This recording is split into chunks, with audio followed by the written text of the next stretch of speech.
Hi, and welcome to this portion of the summer reading program today. My name is Judith. I work at the Nola Brantley Memorial Library. Today we are going to learn how to braid your horse's tail. It's tails and tails, so this is what we got today. With me, my assistant for today is Coco. He's about 19 years old. He's a Tennessee walking horse. He would be considered liver chestnut. He's about 15.1 hands tall. A hand is about 4 inches. And he is going to be our assistant today. He'll be modeling his tail. So, wasn't very happy about doing it. Wait! Aw, come on! Come back! Think of your fans! We're gonna braid your tail. Coco! But we got there. So what we're gonna do, we're gonna start off real quick. I'm gonna tie him up, and then the first thing we do is we're going to brush out his tail. So the tail is usually about almost 3 feet long. So it'll take a little bit. We'll probably speed up through this. While we're doing this, I know the crafts, we have a make and take craft at each library, each branch of House and County Library, on creating your own tail. If you want to go, pause the video if you haven't gotten the craft yet, go grab one, and then just work along with it with your own make and take craft. You're welcome to do that. We'll be happy to have you along. All right, so here we go. So today we're going to do mane and tail. It's usually just like a conditioner for the tail that you just spray in. Because it is quite long, it does take a little bit to get through, and usually this just kind of speeds the process. So we'll just spray in a little bit. We'll let it sit there for a little bit, and then we'll brush out the tail.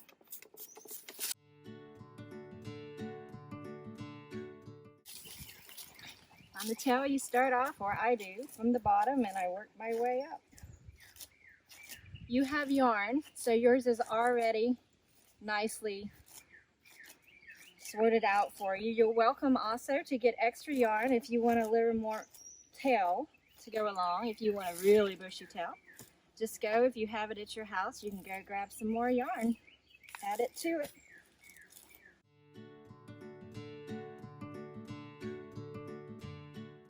Alright, so now that the tail is brushed out, we're going to start on the actual braiding part. Now this is, I just trail ride, I don't show, so we're just going to do a very basic. It'll start off with the braid, and then we'll work into a French braid is the equivalent. Now do be aware, on a horse's tail, they actually have a tailbone. It's not simply just hair.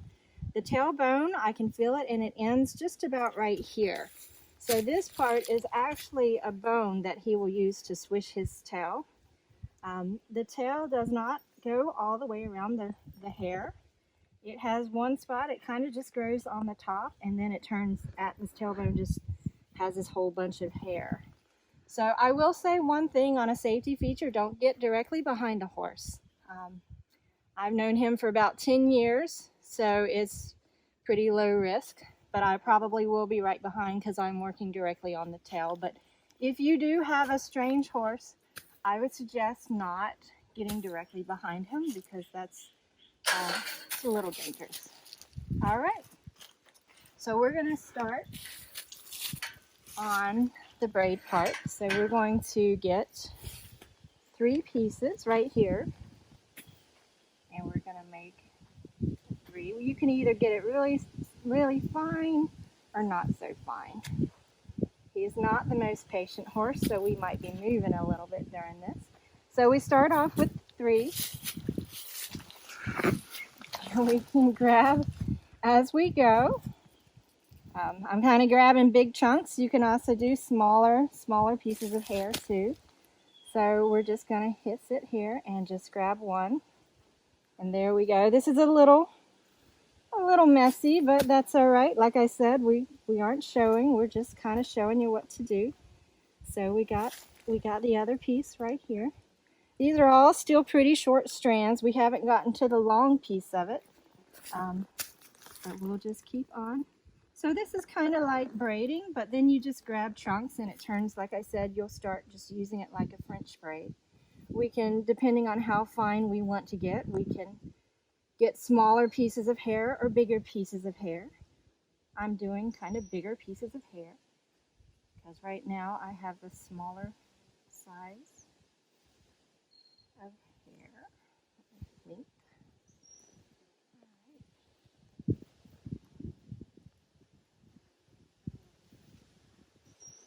And we're just going to work our way down the tail.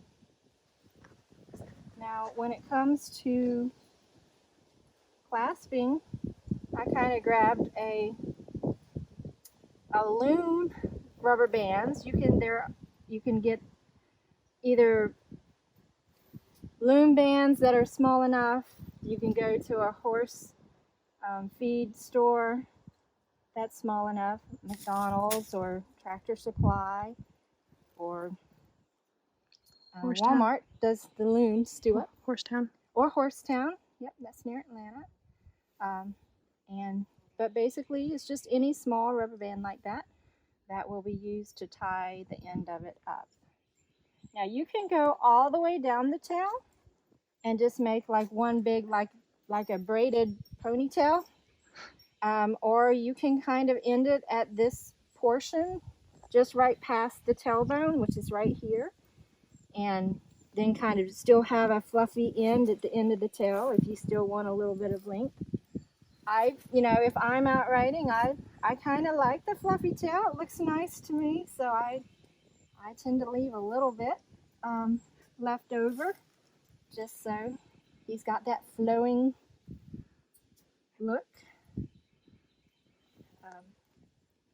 But it's up to you.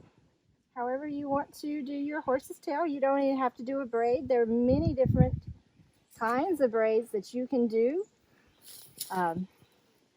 There's one that kind of looks like a lattice. I want to figure out how to do that. I haven't done it yet, but I would love to. It looks really cool.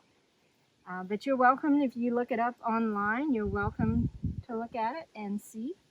So right here is probably where I'll start, and I'll put a little rubber band in. All right, now we're going to take our loom band and or horse rubber band. I think that also came with the craft for you to do.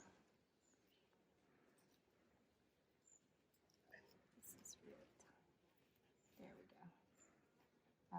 You can probably do this a couple of times. I'm just going to do one because this one's been snapping on me. So. All right, so we've got the braid. Some people go all the way to the end and then they just kind of tuck it in this way. You can get a ribbon and just kind of put a ribbon here or even a ribbon here. Do be aware for horses, equestrian riders, the ribbon, depending on the ribbon, tells a story of what the horse does.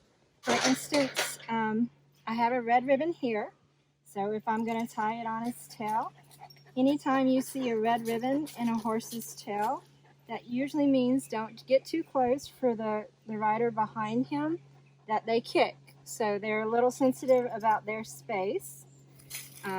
Also, I don't know how many colors I have here, but you can also do a white ribbon. A white ribbon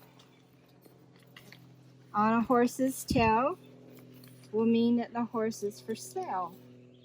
So if you see a white ribbon, you know to ask if you're interested in that ribbon, in the horse ribbon. A green ribbon will mean that the horse is young or inexperienced, so be careful. They might experience technical difficulties. And that's what green means. There's also yellow. I believe that means it's a stallion. If it's blue, it's either a stallion or aggressive gelding. And if it's pink, it just means it's an angry mare. And to be careful there. But usually the most often color you're going to see on the trail is actually red, just to tell people to give the horse some room for the people behind him. So there you go. This is how to make braid a horse's tail. Let me take these out.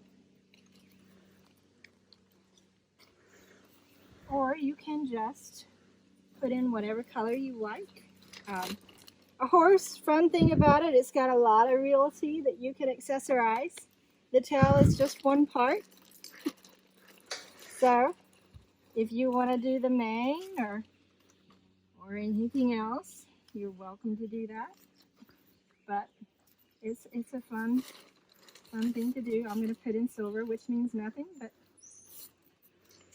I think it's nice and shiny. There you go. So there you go. There's our horse's braided tail right there on our very long suffering and patient horse. All right, so that is our portion for today.